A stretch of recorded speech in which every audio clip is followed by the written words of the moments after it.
100 kilometre தொலைவில் ஒரு ஊர் இருக்கு. அங்க இருக்கிற ஊர் மக்கள் எப்பவும் போல தங்களோட ஒர்க்ஸை பார்த்துட்டே இருக்காங்க. அப்போ திடீர்னு வானத்துல பயங்கரமான ஒரு சவுண்ட் கேக்குது. எல்லாரையும் பயமுறுத்துற மாதிரி பயங்கரமான இரும்பு துண்டுகளும் மனித உடல்களும் கீழே விழ ஆரம்பிக்குது. உடனே மேலே பார்த்த மக்களுக்கு அப்பதான் தெரியுது 2 விமானங்கள் ஒண்ணுக்கு மோதி பயங்கர விபத்துக்குள்ள இருக்கு அப்படின்னு. இதுதான் இந்த வேர்ல்டுலயே நடந்த one of the worst flight accident. இந்த 2 விமானங்களும் எப்படி மோதிச்சு அப்படிங்கிறத முழு வீடியோல பார்க்கலாம். அதுக்கு முன்னால நம்மளோட சேனலை நீங்க இன்னும் சப்ஸ்கிரைப் பண்ணலன்னா சப்ஸ்கிரைப் பண்ணிருங்க. மறக்காம பெல் ஐக்கானையும் கிளிக் பண்ணிருங்க. வாங்க வீடியோக்குள்ள போலாம். நவம்பர் 12, 1996 டெல்லியில இருக்கிற இந்திரா காந்தி இன்டர்நேஷனல் ஏர்போர்ட்ல இருந்து சவுதி ஏர்லைன்ஸான போயிங் 747 ஃபிளைட் 289 பேசஞ்சர்ஸோட 23 க்ரூ மெம்பர்ஸோட டேக் ஆஃப் ஆக தயார் நிலையில இருக்குது. அண்ட் அதர் சைட்ல கஜகஸ்தான்ல உள்ள ஷிம்கெண்ட் இன்டர்நேஷனல் ஏர்போர்ட்ல இருந்து இலியூஷின் 276 அப்படிங்கிற ஃபிளைட் டேக் ஆஃப் ஆக ரெடி ஆகுது. டேக் ஆஃப் ஆகி கொஞ்ச நேரத்திலேயே டெல்லி இன்டர்நேஷனல் ஏர்போர்ட் நோக்கி வருது. இதுல 27 பேசஞ்சர்ஸும் 10 க்ரூ மெம்பர்ஸும் டிராவல் பண்றாங்க. கஜகஸ்தான் ஏர்லைன்ஸ் லேண்ட் ஆக ரெடி ஆகுது. அண்ட் அதர் சைட்ல Saudi Arabia airlines take off ஆக ரெடி ஆகுது. அந்த டைம்ல ஏடிசில ஒர்க் பண்ணது விகே டட்டா. இவருக்கு இதுல 14 வருஷம் எக்ஸ்பீரியன்ஸ் இருக்கு. ஏடிசி அப்படிங்கிறது air traffic controller. VK Dutta தான் இப்ப 2 ஃபிளைட்டுக்குமே இன்ஸ்ட்ரக்ஷன் கொடுக்குறாரு. ஃபிளைட்டோட டேக் ஆஃப்க்கும் சரி லேண்டிங்க்கும் சரி இன்ஸ்ட்ரக்ஷன் கொடுக்குறவரு இவர் தான். இவர் சொன்னபடியே செய்யறதுதான் பைலட்ஸோட வேலையே. ட்ரெயினுக்கு பஸ்ஸுக்கு இப்படி எல்லா வேக்குமே டிராபிக் கண்ட்ரோலர் இருப்பாங்க. அவங்க சொல்ற இன்ஸ்ட்ரக்ஷனை கண்டிப்பா ஃபாலோ பண்ணியே ஆகணும். இதே மாதிரி தான் இப்போ விகே டட்டா சவுதி அரேபியா ஏர்லைன்ஸ்க்கு டேக் ஆஃப் பண்ண கிளியரன்ஸ் கொடுக்குறாங்க. அவங்களுக்கு டேக் ஆஃப்க்கு பெர்மிஷன் கொடுத்ததுக்கு அப்புறமா ஃபிளைட் டேக் ஆஃப் ஆகுது. அதே மாதிரி கஜகஸ்தானோட ஏர்லைன்ஸோட பைலட்ஸ் லேண்டிங்க்கு கிளியரன்ஸ் கேக்குறாங்க. அவங்களுக்கும் இன்ஸ்ட்ரக்ஷன் கொடுக்குறாங்க. சோ இப்போ 2 ஃபிளைட்ஸுக்கும் மாறி மாறி கிளியரன்ஸ் கொடுத்துக்கிட்டு இருக்காரு. டேக் ஆஃப் பண்ண சவுதி அரேபியா ஏர்லைன்ஸ் 10,000 அடியில இப்ப ரீச் பண்ணியாச்சு. நாங்க இப்போ 10,000 அடியை ரீச் பண்ணிட்டோம் அப்படின்னு 14,000 அடிக்கு போக பெர்மிஷன் கொடுங்க அப்படின்னு விகே டாட்டா கிட்ட கேக்குறாங்க. டாட்டாவும் பெர்மிஷன் கொடுக்குறாரு. உடனடியாக சவுதி ஃபிளைட் 14,000 அடிக்கு ரீச் ஆகுது. அண்ட் அதர் சைட்ல கஜகஸ்தான் ஃபிளைட்டை லேர்ன் பண்ண பெர்மிஷன் கேக்குறாங்க. அதுக்கு டாட்டா 15,000 அடியிலே நீங்க மெயின்டைன் பண்ணுங்க.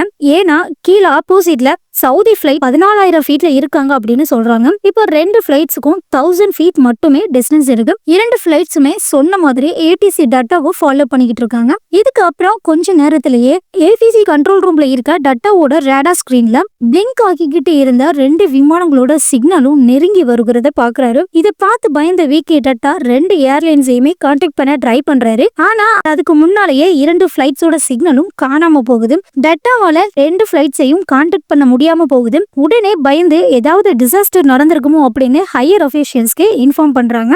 டாட்டா நினைச்ச மாதிரியே அந்த செகண்ட்ல ஏடிசி ரூம்க்கு ஒரு தகவல் வருது. டெல்லியில இருந்து 100 கிலோமீட்டர் டிஸ்டன்ஸ்ல ஃபிளைட் கிராஸ் ஆகிருக்கு அப்படின்னு. டெல்லியில இருந்து 100 கிலோமீட்டர்ல இருக்க ஊர் தான் ஷர்கி தத்ரி. அந்த பிளேஸ்ல தான் ஃபிளைட் ஏர் கொலிஷன் ஆயிருக்கு. அங்க இருந்த மக்களுக்கு பயங்கரமான சவுண்ட் கேக்குது. அதுல இருந்து சில செகண்ட்ஸ்லயே பல இரும்பு துண்டுகள் வானத்துல இருந்து விழுது. கூடவே மனித உடல்களும் கொத்து கொத்தாக விழுது. எதிர்பாராத விதமாக நடந்த இந்த விபத்துல இருந்த எல்லாருமே உயிரோட வெடிச்சு பீஸ் பீஸா கீழே விழுறாங்க. இதுதான் இந்த வேர்ல்டுலயே நடந்த worst ஃபிளைட் ஆக்சிடென்ட். இப்போ இன்வெஸ்டிகேஷன் ஸ்டார்ட் பண்றாங்க.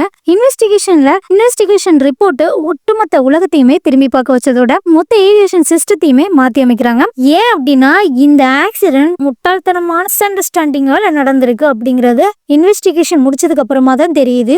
எவ்வளவு பெரிய முட்டாள்தனமான காரியம் பண்ணிருக்காங்க அப்படின்னு நீங்களே கேளுங்க. 2 ஃபிளைட்லயுமே இருந்த பிளாக் பாக்ஸை எடுக்கிறாங்க. இதுல பிளாக் பாக்ஸ் அப்படின்னா என்ன அப்படின்னா எவ்வளவு பெரிய ஃபிளைட் கிராஸ் ஏற்பட்டாலும் பிளாக் பாக்ஸுக்கு ஒண்ணுமே ஆகாது. 1100 டிகிரி செல்சியஸ் டெம்பரேச்சர்லயுமே தாக்கு பிடிக்கும். பைலட்ஸ் பேசுறது முத கொண்டு பிளாக் பாக்ஸ்ல ரெக்கார்ட் ஆகிக்கிட்டே இருக்கும். இன்வெஸ்டிகேஷனுக்கு முன்னாடி வரைக்குமே சவுதி ஃபிளைட் தான் கஜகஸ்தான் ஃபிளைட் மேலவே மோதி இருக்கும் அப்படின்னு நினைச்சுக்கிட்டு இருந்தாங்க. பிளாக் பாக்ஸ் செக் பண்ணதுக்கு அப்புறம் தான் தெரியுது மோதினது சவுதி ஃபிளைட் கிடையாது, கஜகஸ்தான் ஃபிளைட் தான் சவுதி ஃபிளைட் மேல வந்து மோதி இருக்கு.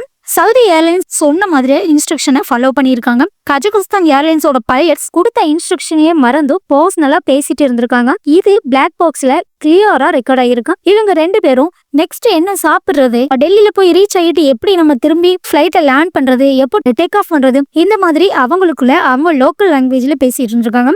தென் 2 பைலட்ஸ்க்கும் சுத்தமா இங்கிலீஷ் தெரியவே செய்யாது. அவங்களுக்கு ரேடியோ ஆப்ரேட்டர் தான் டிரான்ஸ்லேட் பண்ணி சொல்லுவாரு. ஆனா இந்த சமயத்துல வெதர் சேஞ்ச் ஆகி கனெக்ஷன் வந்து கட் ஆகுது. ஸோ இவங்க 2 பேரும் டைரக்டா இன்ஸ்ட்ரக்ஷனையே மறந்து பர்சனலா பேசிக்கிட்டு இருந்த இவங்க சவுதி ஏர்லைன்ஸ் மேலேயே போய் மோதுறாங்க.